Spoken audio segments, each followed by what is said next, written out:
मोदी जी जो देश के लिए काम किया या भाजपा ने जो काम की है वो पूरे विश्व में जो है ऐसा काम नहीं किया, जिसके वजह से जो है भाजपा जो है पूरे विश्व का नंबर 1 पार्टी बन चुकी है। कसा ही रहा होगा कहीं ना कहीं, ऐसा कि नहीं रहा। कई जगह है आप देख रहे होंगे उसका नाम भाजपा जुड़ नहीं रहा, लेकिन नाम तो आ रहा है। तो लेकिन भाजपा पार्टी का कोई भी पार्टी में रहते हुए तो भ्रष्टाचार हारेंगी तो क्यों हारेंगी, जीतेंगी तो कैसे जीतेंगी। देखिए, भारतीय जनता पार्टी जाति पाति नहीं करता है। भले कांग्रेस जाति पाति करता हो कि हमने काट दिया तो हमने दिया, ये माफियाओं के लिए माफिया है, ये आम जनता के लिए माफिया नहीं है। आम जनता को तो सीने से लगा के माफियाओं के लिए माफिया है, माफियाओं के लिए माफिया। अब जो माफियागिरी करेगा।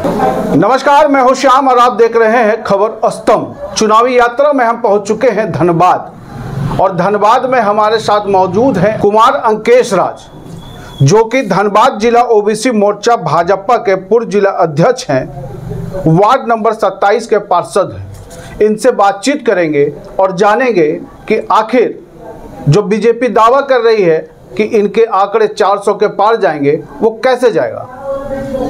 देखिए, 400 के पार तो जाना ही जाना है, उसमें कोई शक नहीं है। इससे पहले बोलने से पहले मैं आपके चैनल के माध्यम से दर्शकों को मैं नमस्कार करना चाहूँगा और यही बोलना चाहूँगा कि मोदी जी जो देश के लिए काम किया या भाजपा ने जो काम की है वो पूरे विश्व में जो है ऐसा काम नहीं किया, जिसके वजह से जो है भाजपा जो है पूरे विश्व का नंबर 1 पार्टी बन चुकी है।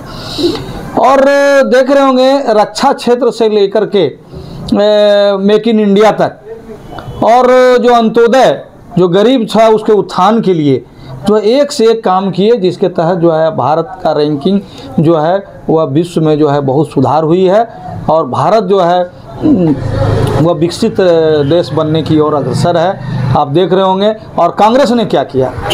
कांग्रेस सिर्फ तुष्टीकरण किया।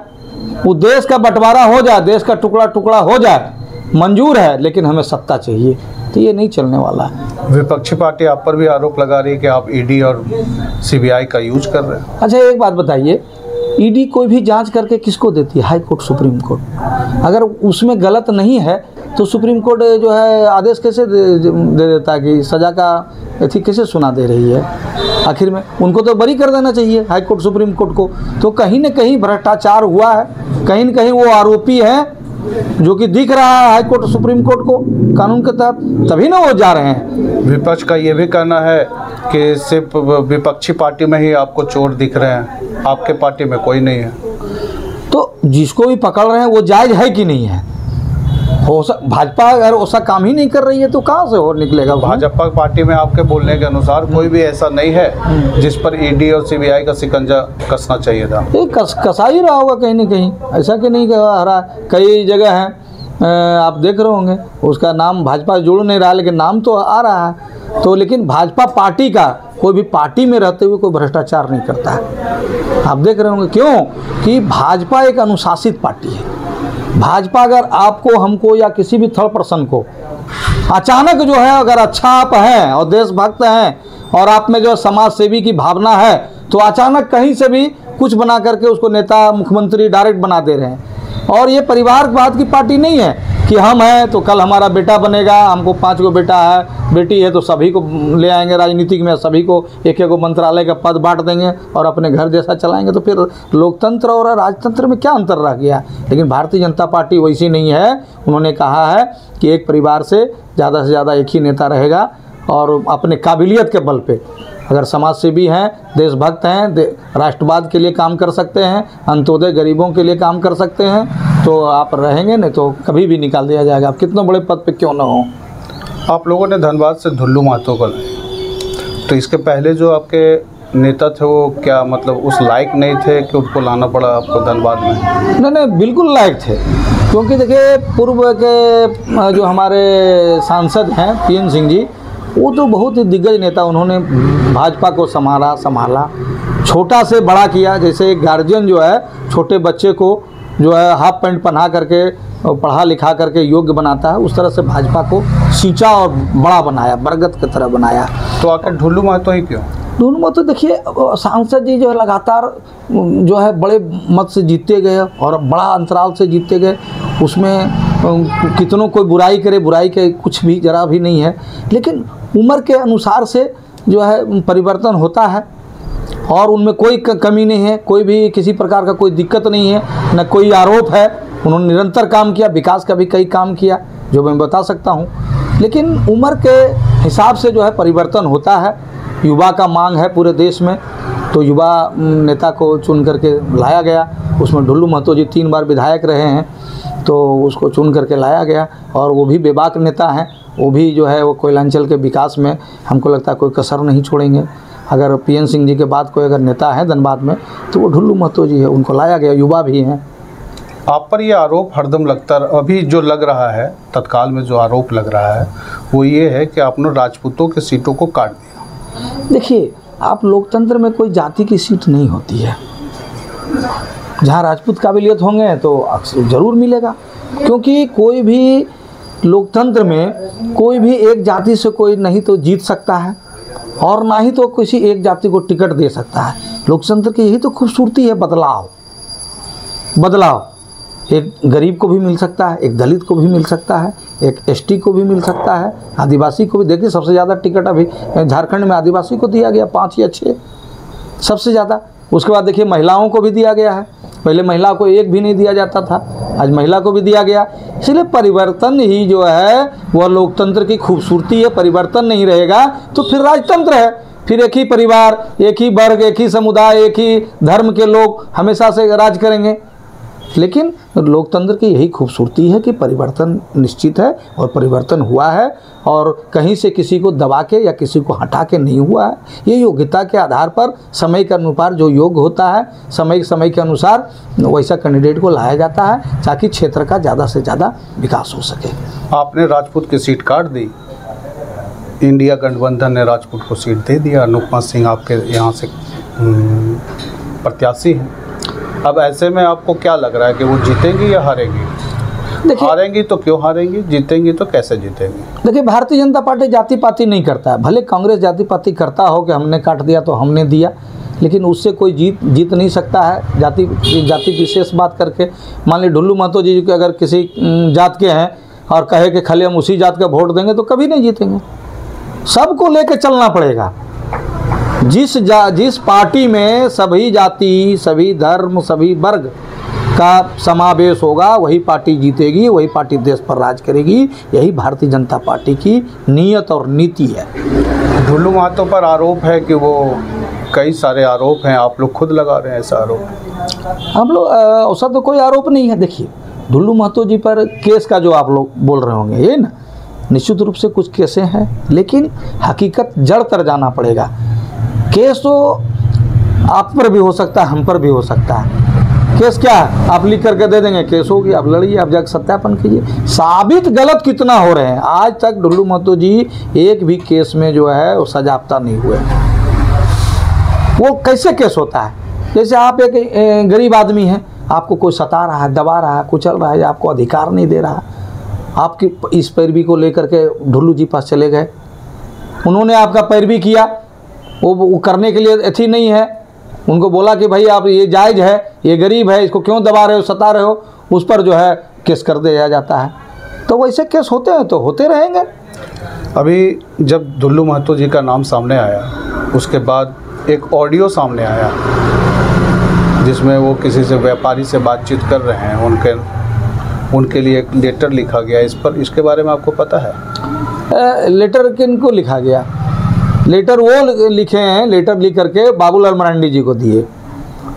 वो लेटर यही दिए कि भाई जो है ये ऐसे हैं, माफिया हैं, ये हो वो हैं।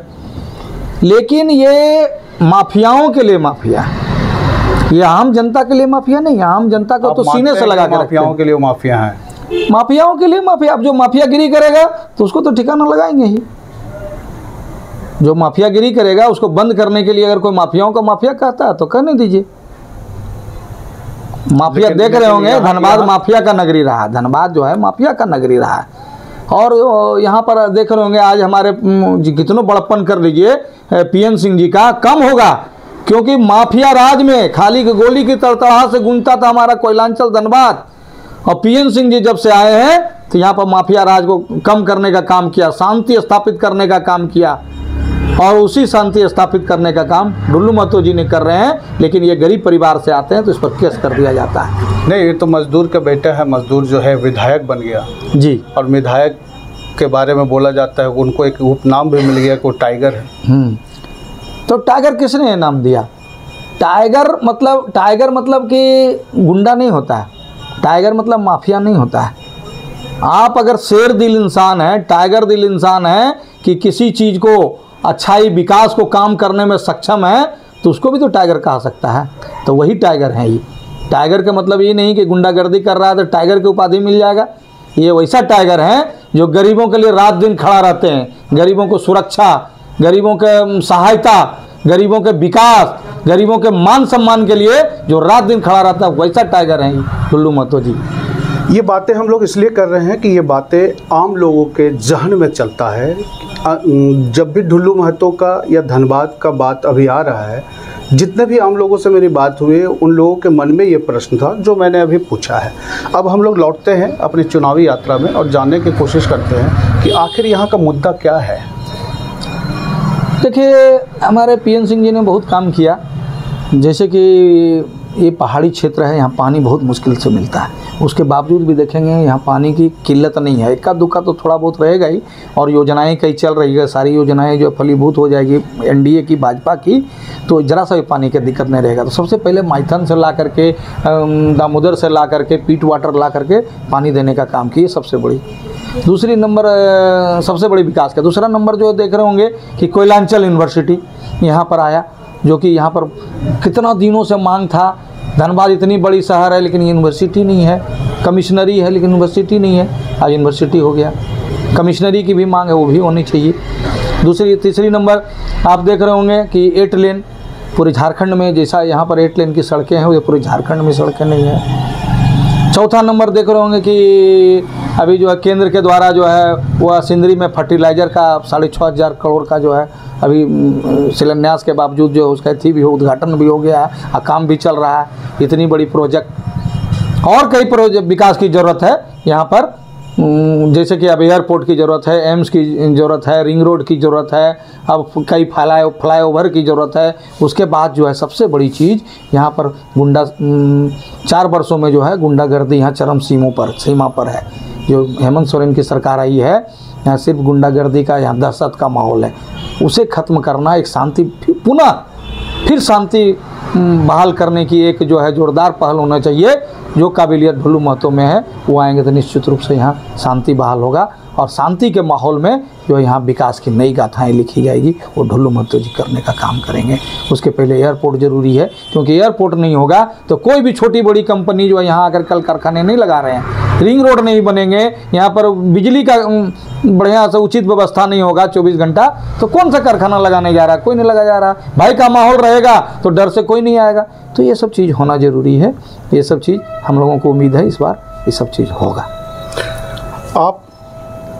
बातचीत हो रही थी अभी हम लोगों की इंटरव्यू के पहले, तो आपने बताया कि आप लोग खूब दिन रात एक किए हुए हैं। आप जो अपने लोगों के साथ प्रचार प्रसार में निकल रहे हैं। प्रचार प्रसार में आपको क्या देखने को मिल रहा है? किस तरह आप मोदी की सुनामी देखने को मिल रहा है, ढुल्लू महतो का सुनामी देखने को मिल रहा है, आखिर किसका सुनामी देखने को मिल रहा है आपको सड़क पे? यहाँ देखिए, अभी ढुल्लू महतो जी तो अभी मान ली लोकसभा में नए प्रत्याशी हैं, लेकिन 90% जो है वह केंद्र सरकार की जो क्रियाकलाप का सुनामी है। सब पूरा देश जो है मोदीमय है, धनबाद भी मोदीमय है। क्योंकि पिछले जो है राम मंदिर का जब उद्घाटन हुआ और जिस दिन पूजा हुआ, प्राण प्रतिष्ठा हुआ, उस दिन आप देखे होंगे कि पूरा कौन सा जगह नहीं था, गली गली अपने आप 22 जनवरी जो है 22 जनवरी जो है श्री राम जी का जो है वह राममय हो गया था। पूरा राम भक्ति से पूरा सराबोर हो गया था। तो लोग जवान पर बैठा हुआ है, बच्चों के जवान पर बैठा हुआ है, जो राम को लाया है हम उसको लाएंगे। तो ऑटोमेटिक राम को लाने का काम जो है वह एनडीए सरकार के कार्यकाल में हुआ। तो ऑटोमेटिक जो मोदी जी पर जो है एक आस्था जगी है, और इसके साथ साथ जो देश का डंका बज रहा है, जो देश जो है वह आप देख रहे होंगे कि पूरे देश का जो है, पूरे विश्व में जो डंका बज रहा है, मान प्रतिष्ठा बढ़ रहा है, तो इसको देख करके जो पूरे देश में जो उत्साह है, पूरे 140 करोड़ की जो बात करता है उसको इस बार जिताने का काम करेंगे, उस पर भरोसा करते हुए। और यहाँ का प्रत्याशी भी बढ़िया मिला है, युवा है, कर्मठ है और बेबाक है। कहीं भी आवाज़ उठाने में, अगर गरीबों का सच्चाई की आवाज़ है, विकास की आवाज़ है, तो उठाने में कोई कसर नहीं छोड़ेगा। इसी विश्वास के साथ इस बार ढुल्लू महतो जी को यहाँ की जनता जो है वह 5 लाख से 7 लाख के बीच के अंतर से जिताने का काम करेंगे। बहुत बड़ा आंकड़ा बता रहे हैं आप, और जहाँ तक मैं देख रहा हूँ अनुपमा सिंह भी पीछे नहीं रहेंगी। अनूप सिंह उनके पीछे साये की तरह खड़े हैं। ऐसे में आप कैसे हरा पाएंगे अनुपमा सिंह को? देखिए, आप अनुपमा सिंह का, मैं महिला प्रत्याशी है, मैं उनका सम्मान करता हूँ, विरोध तो कभी किसी का करना नहीं चाहिए, प्रत्याशी है। लेकिन जहाँ तक बात है कि अनुपमा सिंह जी का और इनका, तो वो पार्टी लेवल पर है, वो कांग्रेस पार्टी के, कांग्रेस का क्रियाकलाप जो है आप देख रहे होंगे कि उनका जो मुखिया राहुल गांधी है वो अपने आप को सेल्फ गोल करता है, देश के खिलाफ बात करता है, यहाँ के जो 80% आबादी के खिलाफ बात करता है। यहाँ का आस्था का जब बात आता है 80% जनता का, तो उसको जो ठेस पहुँचाने का काम करता है। वो उनके कार्यकाल में उनका जो 55-60 वर्ष का जो कार्यकाल कांग्रेस का रहा, उसमें क्या हुआ, देश का कई टुकड़े हुए। आज जो देख रहे हैं पूर्वी पाकिस्तान, पश्चिमी पाकिस्तान भारत का अंग है, अफगानिस्तान भारत का अंग है। आप देख रहे होंगे कि अक्साई चीन भारत का अंग है, कश्मीर का जो POK है वो भारत का अंग था। आज देख रहे होंगे अरुणाचल प्रदेश हो, सिक्किम हो, या आप देख रहे होंगे कि इधर आपका श्रीलंका के बगल में जो द्वीप दे दिया गया है। तो ये भूभाग को क्या कर रहा है, बंदर बाट कर दे रहा है। जा रहा तो जाने दो, हमारा सत्ता रहना चाहिए। तो जो देश से प्यार करेगा, जो देश को बचाने का काम करेगा, वही देश पर राज करेगा। जो गरीबों के उत्थान का काम करेगा, वही देश पर राज करेगा। अनुपमा सिंह अभी आई है, अभी उनको लोग सही से पहचानता भी नहीं है। जब वो पहचान बनाएंगे, कुछ वैसा काम करेंगे तो जनता विचार करेगी। लेकिन अभी तो फिलहाल जो है वह ढुल्लू महतो जी को जानता है, भाजपा को जानता है, PN सिंह को जानता है, और मोदी जी को तो पूरी तरह से जानता है। पूरा देश का, पूरा दुनिया जानता है। मोदी जी, योगी जी के कार्यकाल जो है वह सुनहरे अक्षरों में, भारतीय इतिहास में सुनहरे अक्षरों में लिखा जाएगा, ऐसी कार्यकाल है। इसी के साथ पप्पू साहू जी को मैं धन्यवाद दूंगा और ये इंटरव्यू यहीं पर ख़त्म करूंगा। आगे की यात्रा में किसी और जगह पर हमारी मुलाकात होगी। तब तक के लिए धन्यवाद।